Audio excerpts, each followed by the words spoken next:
काफ़ी लोग मुझसे पूछते हैं कि how did you get into Microsoft, how did you figure things out in college. तो ऑनेस्टली बताऊं तो मेरे पास कोई परफेक्ट रोड मैप नहीं था। मुझे नहीं पता था कि क्या करना है, किन चीज़ों पे फोकस करना है, या फिर whether I was even good enough for tech. My journey was like all about a lot of small steps, confusion, mistakes, consistency, and eventually things started falling into place. तो इस वीडियो में मैं तुम्हें honestly अपनी पूरी journey बताऊंगी। कैसे मैं फर्स्ट ईयर में काफी कंफ्यूज थी, फिर मैंने धीरे धीरे एक्सप्लोर किया, डीएसए किया, कॉन्टेस्ट दिए, प्रोजेक्ट्स बनाए, and eventually how I got my internship at Microsoft. तो सीन क्या था कि जब मैं फर्स्ट ईयर में थी तो सब लोग बोलते थे कि कोडिंग करो, डीएसए करो, बट प्रॉब्लम ये थी कि मेरे को समझ नहीं आता था कि स्टार्ट कहाँ से करना है। तो मैंने क्या किया कि जो मेरे फ्रेंड्स थे कंप्यूटर साइंस वगैरह ब्रांचेस में, वो लोग क्वेश्चंस प्रैक्टिस करते थे प्लेटफॉर्म्स पे like hacker rank, code forces, code chef. तो मैंने भी वही किया, मैंने कोड फोर्सेस उठाया एंड मैंने लाइन से इजी वाले जो क्वेश्चंस होते हैं उनको सॉल्व करना स्टार्ट कर दिया। 800 900 रेटिंग वाले क्वेश्चंस होते थे। तो उससे क्या हुआ कि जो मेरे कॉन्सेप्ट्स थे ना 11th 12th वाले, बिकॉज मैंने C++ पढ़ा था उस टाइम, वो रिवाइज होने लग गए। एंड अगर मुझे किसी क्वेश्चन में प्रॉब्लम होती थी तो या तो मैं गीक्स फॉर गीक्स पे कॉन्सेप्ट समझती थी या फिर मैं यूट्यूब पे ट्यूटोरियल देख रही थी। काफ़ी बार ऐसे सोल्यूशंस वगैरह रीड करके भी समझ आ जाता था कि क्या प्रॉब्लम है, क्या क्वेश्चन है। एंड क्वेश्चंस के साथ साथ मैंने Div 3 कॉन्टेस्ट होता था उस टाइम पे, सबसे इजी वाला, वो भी करती थी। एंड कॉन्टेस्ट देने से ये फ़ायदा हुआ कि मेरी स्पीड इंप्रूव होने लगी एंड मेरे को समझ आने लग गया कि क्वेश्चंस को अप्रोच कैसे करते हैं।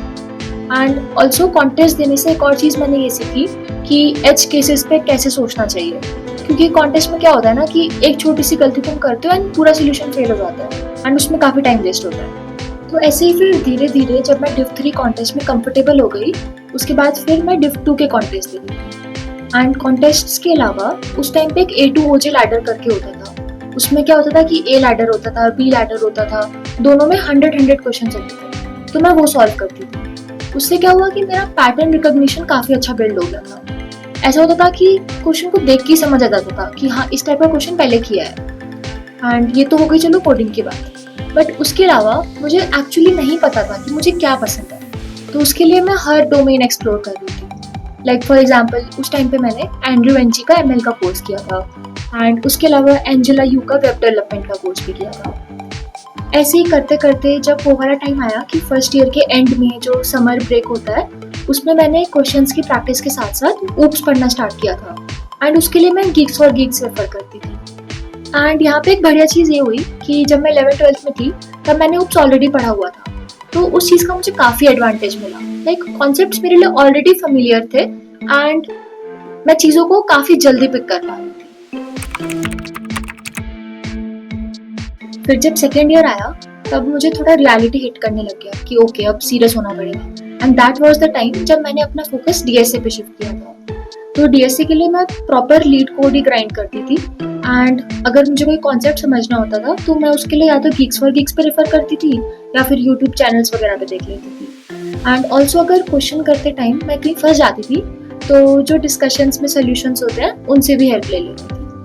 एंड लीड कोड मैं ऐसे टॉपिक वाइज करती थी, तो कुछ टॉपिक तो मुझे काफ़ी पसंद आने लग गए थे, जैसे स्टैक्स होता है, प्रायोरिटी क्यू। तो ये क्वेश्चंस मुझे इतने ज़्यादा अच्छे लगते थे कि घंटों घंटों मैं क्वेश्चन सॉल्व कर रही होती थी। तो डीएसए उस टाइम करने पे काफ़ी ज़्यादा मज़ा आता था। ऑल्सो सेकेंड ईयर में डीएसए करने के साथ साथ मैंने कुछ प्रोजेक्ट्स भी बनाए थे, क्योंकि पता था कि जब थर्ड ईयर की स्टार्टिंग होगी तब इंटर्नशिप सीजन होगा एंड तब रिज्यूमे शॉर्टलिस्टिंग होगा। तो इसलिए मैंने उस टाइम पे 2 ML के प्रोजेक्ट बनाए थे एंड 2 वेब डेवलपमेंट के प्रोजेक्ट बनाए थे, क्योंकि उस टाइम मैं तब भी थोड़ा कंफ्यूज थी कि मुझे कौन से फील्ड में जाना है। तो इसलिए मैं उस टाइम भी प्रोजेक्ट्स वगैरह के थ्रू सारे डोमेन्स एक्सप्लोर कर रही थी। फिर सेकेंड ईयर के एंड में मेरा टर्निंग पॉइंट आया। माइक्रोसॉफ्ट एंगेज मेंटरशिप प्रोग्राम का ऑनलाइन असेसमेंट हुआ था and I got selected, which led to around 2 months of mentorship program. And honestly वो फेज काफ़ी क्रेजी था। Like this was the first time जब मैं ऐसा कुछ बना रही थी which is very close to a real product. हमें क्या करना था कि एक माइक्रोसॉफ्ट टीम्स जैसा क्लोन बनाना था, like a video and chat system. And जब मैंने प्रोजेक्ट पे काम किया, आई गॉट टू सी कि एक्चुअल डेवलपमेंट दिखता कैसा है and I got to feel कि this is something in which I can actually build my career. फिर जब प्रोजेक्ट सबमिशन हुआ उसके बाद I got a call for interview. फिर आया सबसे क्रेजी फेज, मेरे पास अराउंड 2 वीक्स थे प्रिपेयर करने के लिए एंड उस टाइम पे मैंने डिसाइड कर लिया था कि अब जो भी हो फुल पुश करना है। तो उस टाइम पे मैं literally 14 to 16 hours a day leet code करती थी एंड मैं सिर्फ क्वेश्चन सॉल्व नहीं करती थी। I used to focus on कि अपनी मिस्टेक्स समझूं, पैटर्न्स अच्छे से रिवाइज करूं एंड अपना स्पीड इम्प्रूव करूं। काफ़ी एग्जॉस्टिंग था but at that point I didn't want कि कोई भी रिग्रेट रहे। एंड फिर वो पूरा प्रिपरेशन के बाद मैंने अपना इंटरव्यू दिया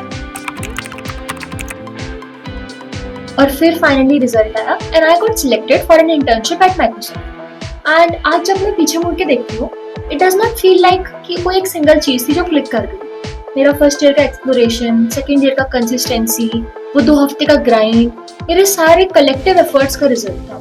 सो अगर तुम अभी अपने कॉलेज में हो एंड तुम्हें कुछ समझ नहीं आ रहा, that's okay, that's completely normal. तुम बस स्टार्ट करो, you don't need a perfect plan.